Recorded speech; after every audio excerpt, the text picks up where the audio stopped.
Welcome back to the Deep Dive, where we unpack the enduring mysteries of our world. Today, we're journeying into a place both beautiful and, well, brutal.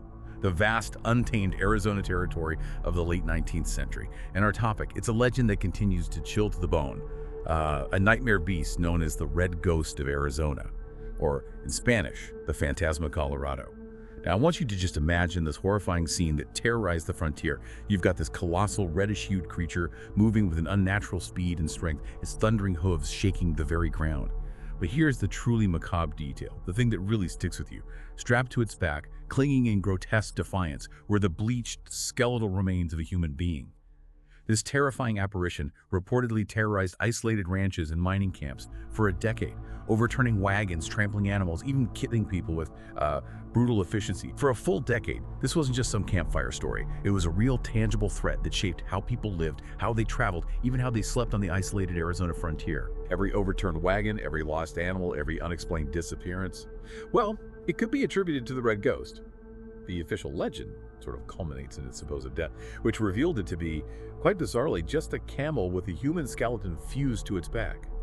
A strange, seemingly mundane resolution to such a terrifying reign of terror, wouldn't you say? But what if that convenient resolution, what if it was actually a deliberate cover-up?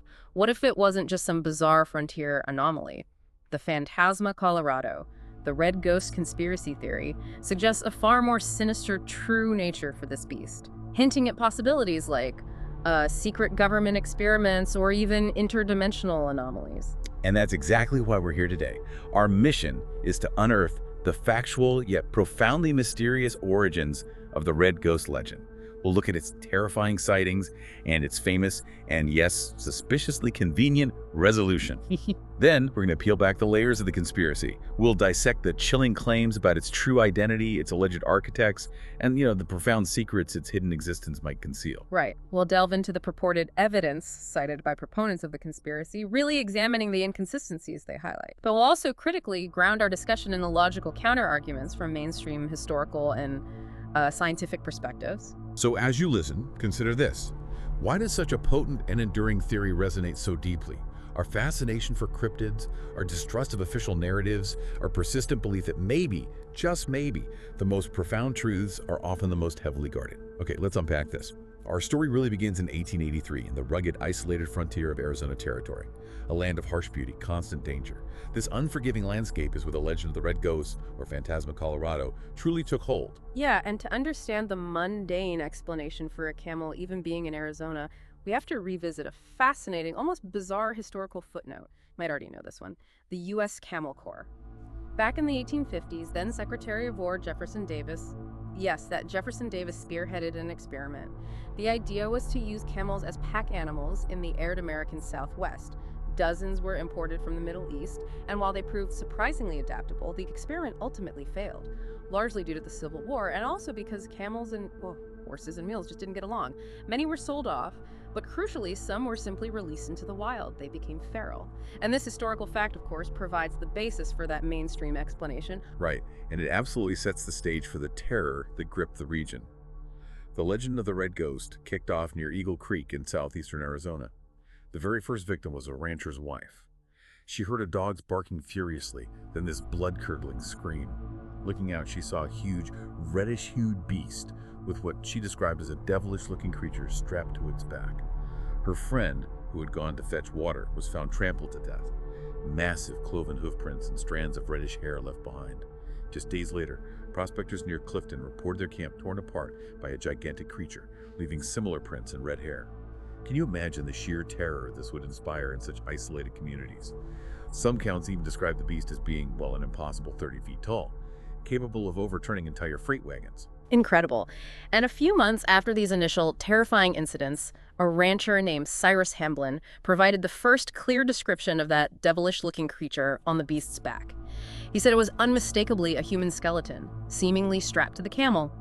And this detail, of course, became absolutely central to the legend, made it even more macabre, unforgettable. And it gets more gruesome still. Later, a group of 5 prospectors encountered the Red Ghost. And they opened fire. They reportedly missed the camel itself, but allegedly shot off the skeleton's head. And incredibly, they found bits of flesh and hair still clinging to the skull. Imagine finding that.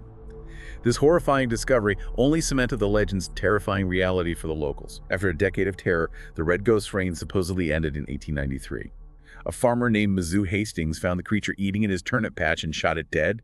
Yeah. Simple as that, apparently. And the resolution, as it was widely reported, seemed to confirm what many suspected. The dead beast was indeed a camel. The skeleton was found to be human remains, with leather straps so tightly bound that they had scarred the camel's hide, which suggests it had been there for a very, very long time. But even in the mainstream view, this left some pretty unsettling unanswered questions. I mean, why was a human corpse strapped to a feral camel in the first place? Folklore offered various theories. Perhaps a prospector dying of thirst had tied himself to the camel, hoping it would lead him to water. Or maybe it was a soldier from the Camel Corps who had died while riding. It's a bizarre, tragic tale either way, isn't it? Absolutely. And for mainstream historians and folklorists, the Red Ghost is a fascinating example. It shows how real events like, feral camels roaming Arizona can combine with genuine human fear, frontier exaggeration, and the inherently macabre to create a powerful local legend that endures for generations. What's truly insightful here is how the gaps in historical records combined with human fear become fertile ground, not just for folklore, but for elaborate, enduring conspiracy narratives. The Red Ghost isn't just a cryptid tale, it's almost a perfect case study in how our minds fill in the blanks when faced with the unexplained and terrifying. So the conventional explanation leaves us with a bizarre but ultimately sort of natural event, a very strange one, but natural. But here's where it gets really interesting, because for proponents of a deeper mystery, that resolution is just far too neat. Exactly. Far too convenient, far too perfectly explained to be the whole truth. It's where the Fantasma Colorado, the Red Ghost conspiracy, truly begins. Okay, so the core of this theory is that the camel with a skeleton explanation was nothing more than a deliberate smokescreen. A convenient narrative designed to hide a far more profound and terrifying truth about the creature. The Red Ghost, they posit, was not merely a feral animal. Right. Proponents offer several chilling theories for the true nature of the Fantasma Colorado. One popular brand suggests it was a failed military experiment, perhaps even early biological weaponry or hybridization. They argue the U.S. Camel Corps, in this view, was just a convenient cover story, a cover for a top-secret military experiment in biological warfare or genetic engineering, aimed at creating a super soldier animal or a living weapon. And the skeleton rider. Not random at all, according to this theory. It was either a failed test subject, perhaps a human-animal hybrid gone terribly wrong, or maybe a soldier biologically fused to the creature, or even a controller who died during some catastrophic experiment and became permanently fused. Some even suggest it was a deliberate, horrifying warning. This, they claim, explains the Red Ghost's alleged impossible strength, like overturning wagons and its uncanny speed. These weren't exaggerations, they say, but genuine capabilities of this engineered creature. Wow, okay, that's one direction. Yeah. What else did it suggest? Well, another compelling theory is that the Red Ghost was an interdimensional entity, or a cryptid manifestation. In this scenario, it wasn't a camel at all. It was an entity that assumed the camel form to blend in, or maybe because that was the closest approximation its true, non-Euclidean form could take in our reality. The skeleton, they suggest, might have been part of its true horrific appearance, or perhaps a victim it absorbed. Its rampage, some believe, was designed specifically to generate fear and terror, which it fed upon. Similar to the concept of loosh in some esoteric theories, psychic energy from negative emotions. The remote, untamed nature of the Old West, proponents say, could have allowed for a temporary thinning of the veil between dimensions, letting this entity manifest. An energy-feeding dimensional horror disguised as a camel with a skeleton. Okay. It gets pretty wild. There are also less common variants. One suggests it was a surviving prehistoric beast, an exceptionally large and aggressive mammal unknown to science, with the skeleton simply being a previous victim it carried around. And another idea is that the camel was merely a vessel for a malevolent spirit or curse tied to the land, perhaps awakened by the settlers, with the skeleton either a previous victim or symbolic in some way. So this radically reframes the whole narrative. For us, the listener, the why of its reign of terror, according to these conspiracy theories, changes drastically. It becomes, an uncontrolled experiment unleashed upon the frontier, or deliberate terror sown by an interdimensional entity, or even aggressive territorial defense from an unknown cryptid. Which of these possibilities do you find most disturbing? They each carry their own particular chill, don't they? And this transformation is what makes the Fantasma Colorado theory so enduring. It takes a bizarre frontier legend and turns it into this chilling narrative of secret government programs, hidden biological horrors, or even interdimensional incursions, suggesting that the Old West held terrors far beyond the reach of conventional law and science. And if that's the case, then naturally there had to be a grand cover-up, right? The theory asserts that the profound truth about this nightmare beast, whether it was a failed experiment, an interdimensional entity, or something else entirely, was known by powerful forces, and that they actively and meticulously suppressed it from the public. Exactly. According to the theory, the primary conspirators would undoubtedly be the U.S. government and military. If the Red Ghost was a failed experiment, they'd have an overwhelming motive, right? Cover up catastrophic failure, prevent public panic, avoid accountability for the deaths and destruction. If they simply became aware of its true nature, say, as an interdimensional entity or unique cryptids, they would suppress the truth to prevent mass panic, maybe monopolize knowledge by studying its unique properties, contain the threat without revealing the unsettling reality. And this suppression wouldn't just be the military. Local authorities, the frontier press, they'd have been pressured by higher powers to downplay the fantastical elements and promote the mundane camel explanation. Even mainstream science and academia, just by dismissing cryptids, inadvertently perpetuate the cover-up by reinforcing the idea that such creatures simply cannot exist. So, the motives for this suppression are pretty chilling in themselves.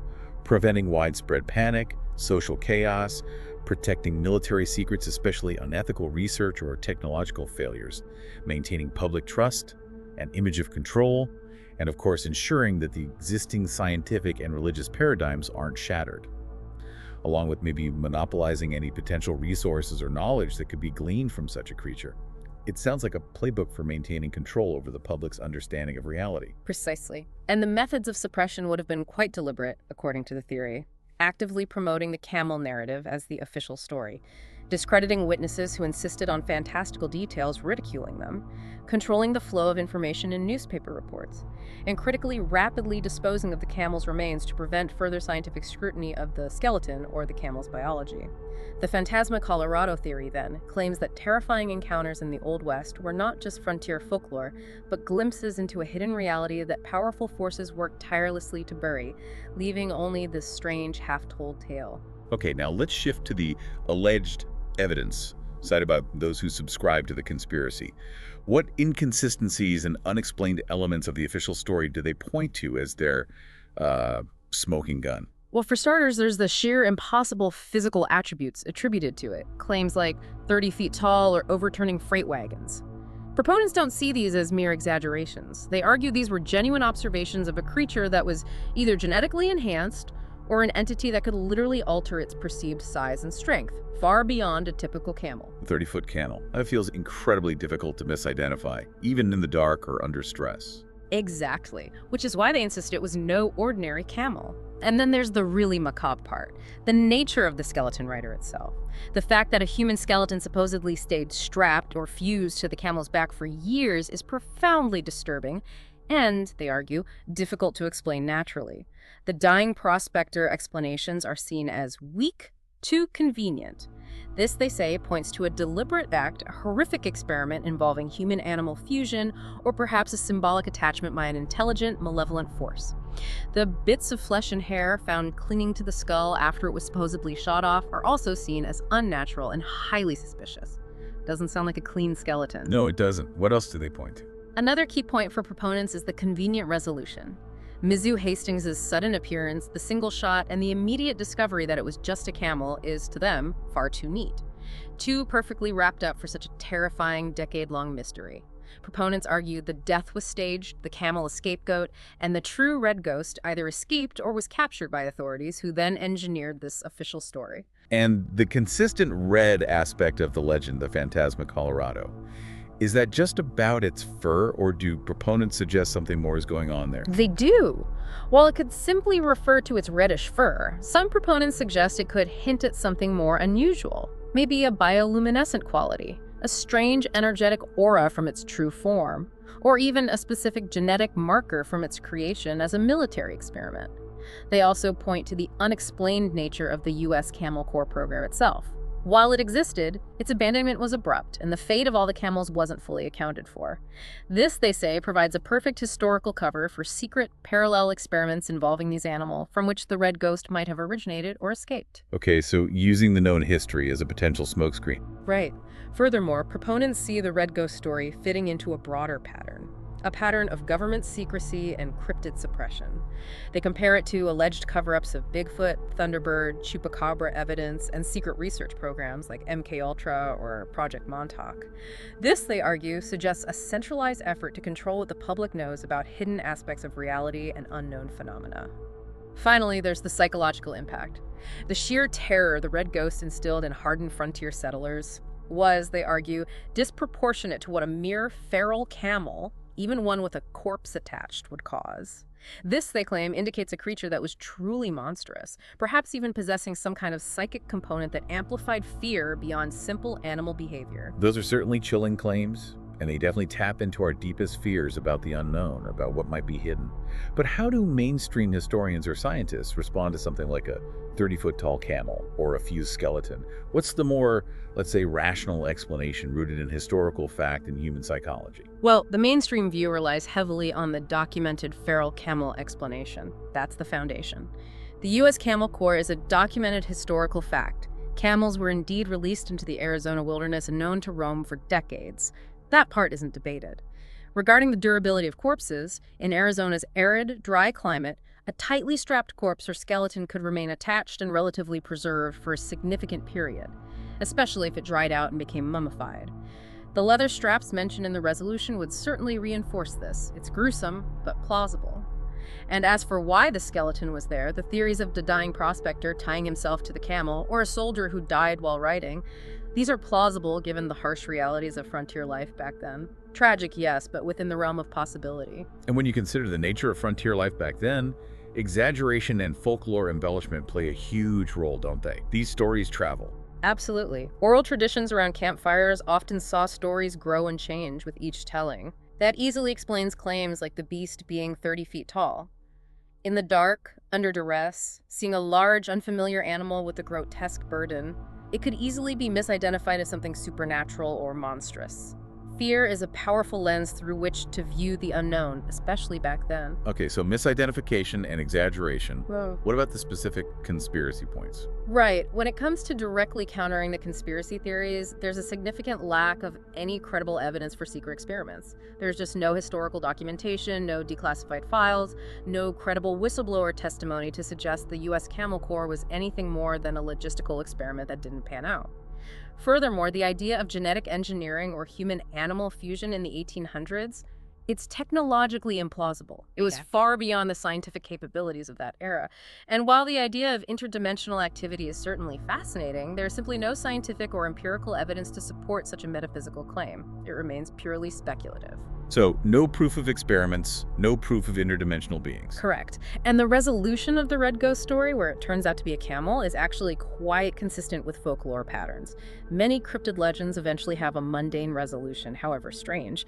And the lingering why of the skeleton, that's a classic element of unresolved folklore. It doesn't necessarily point to a cover-up, it just means we don't know the full tragic story. And finally, while camels are generally docile, a feral camel, especially one under stress or, carrying a decaying corpse, could certainly exhibit aggressive or unpredictable behavior. It wouldn't be out of character for a stressed wild animal. Okay, so despite all of this debunking and the rational explanations, why does the Fantasma Colorado conspiracy theory remain so persistent, so popular? What is it about this story that just won't let go of our collective imagination? It truly captures the imagination, doesn't it? I think, first off, the core image itself, a camel with a human skeleton strapped to its back, is inherently terrifying and deeply disturbing. It's unforgettable. Beyond that, while the what was answered, it was a camel, the why of the skeleton was never definitively explained. That leaves a tantalizing gap that conspiracy theories rush to fill. Right, that unanswered question is key. Definitely. Then there's the general allure of cryptids and hidden creatures, the idea that strange, unknown beasts still roam our world, defying conventional biology, is deeply captivating to many people. And of course, there's a general distrust of official narratives, especially when they seem too mundane or too neat for such a dramatic legend. This fuels the belief in a deeper, hidden truth. The what-if factor. Exactly. The what if factor is incredibly powerful here. The profound implications of a failed military experiment or an interdimensional entity, they're just so compelling, so much bigger than a lost prospector. And the romance of the Old West itself, that untamed frontier where anything seemed possible, provides the perfect backdrop for such a bizarre and terrifying story. Ultimately, I think it taps into a primal human fascination with the grotesque, the monstrous, and the uncanny, particularly that disturbing combination of animal and human remains. So ultimately, what does the persistence of the Fantasma Colorado theory tell us? What does this all mean? Well, it means that the Fantasma Colorado, the red ghost conspiracy theory, really transforms a chilling Arizona legend. It turns it into this terrifying narrative of secret government experiments, interdimensional horrors, or maybe a malevolent entity, all meticulously covered up by powerful forces. It posits that the camel with a skeleton explanation was just a deliberate smokescreen, designed to hide the true, far more sinister nature of the beast that terrorized the Old West. While mainstream historians and folklorists interpret the red ghost as a fascinating blend of historical facts, those feral camels, and frontier embellishment, with a plausible, albeit gruesome, resolution, the conspiracy theory continues to resonate deeply.